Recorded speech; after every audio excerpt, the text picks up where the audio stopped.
pemuda muslim, pemudi muslimah merupakan kekuatan besar Islam.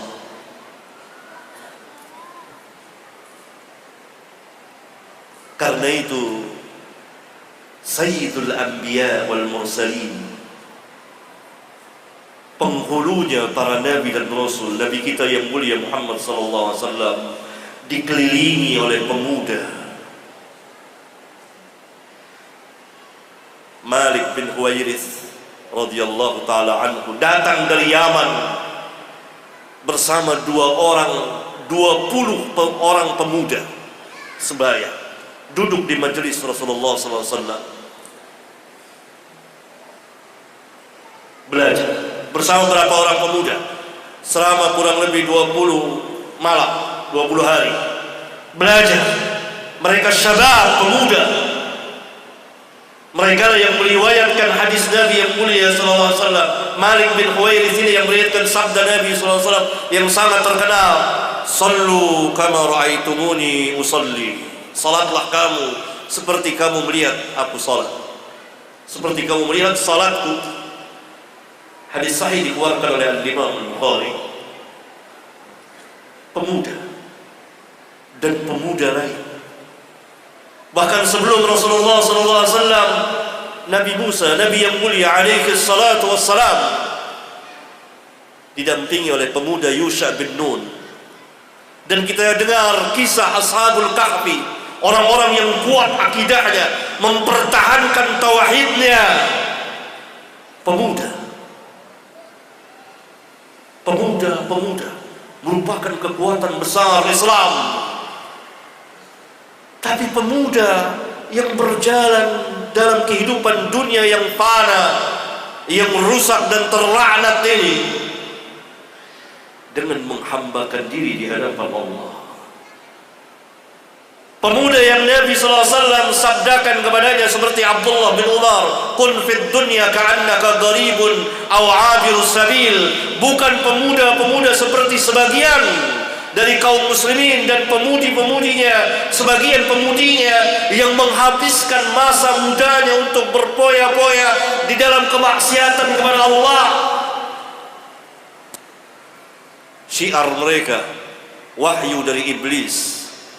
Mumpung masih muda, habiskan waktu, nanti tobat kalau sudah tua. Akhirnya mereka pada mati di masa muda. Ada yang mati karena kebanyakan narkoba, ada yang macam-macam. Tidak ada yang salat, kencing di jalanan, terbuka auratnya, berboya-boya, sia-sia. Padahal Nabi yang mulia SAW telah menjanjikan tentang pemuda itu. Ada 7 golongan yang dinaungi oleh Allah. Salah satunya adalah wasyabun nasha'a fi ibadatillahi ta'ala. Pemuda yang tumbuh dalam masa mudanya dalam beribadah kepada Allah. Ini pemuda yang zahid. Bukan pemuda yang menyia-nyiakan waktunya dalam rangka mentaati syaitan, tapi pemuda yang memanfaatkan waktu mudanya dalam mentaati Allah dan Rasulnya.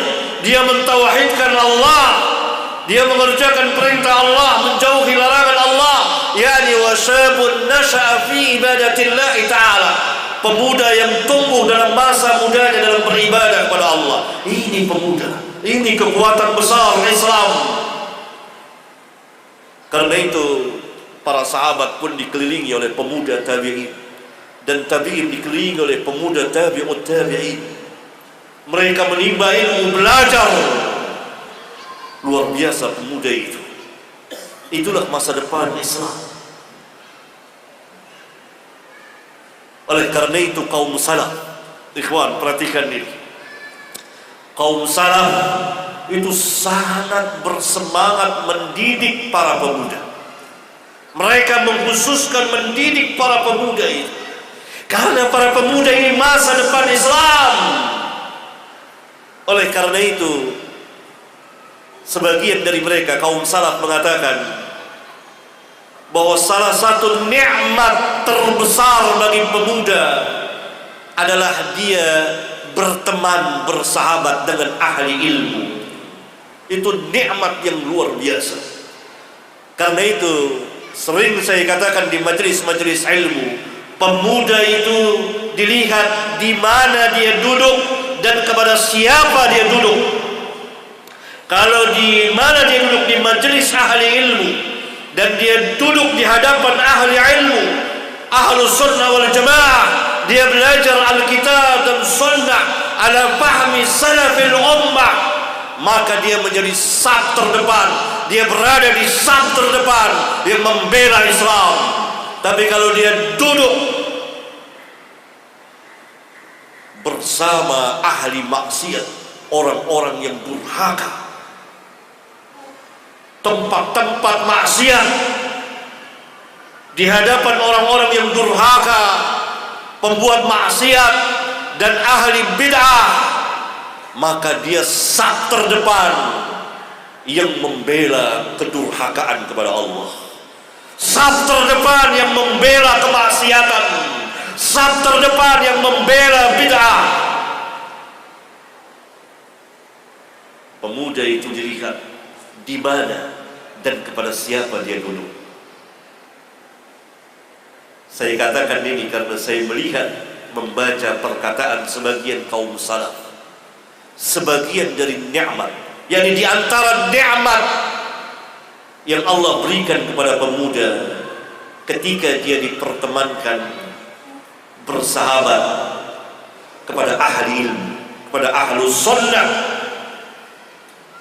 maka itu merupakan nikmat besar karena dia bisa belajar kepada ahlus sunnah, pada orang-orang yang alim di antara mereka tentang Islam berdasarkan nur cahaya dan hidayah Al-Quran dan sunnah Rasulullah alaihi salatu wassalam.